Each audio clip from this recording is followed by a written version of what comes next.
Tonight we did the final candling on all 5 chicken eggs from the incubator. They all look healthy and active. I took out the egg turner and they're going to go on lockdown, and we should see some hatching by Friday, November 15th.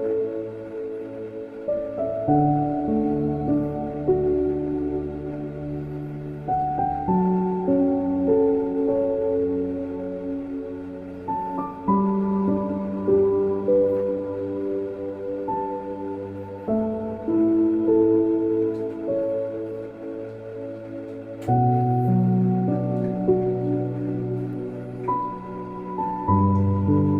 how active that one is? Mm-hmm. It's angry. That was probably a rooster, but look at him go. He's like, put me down or let me out.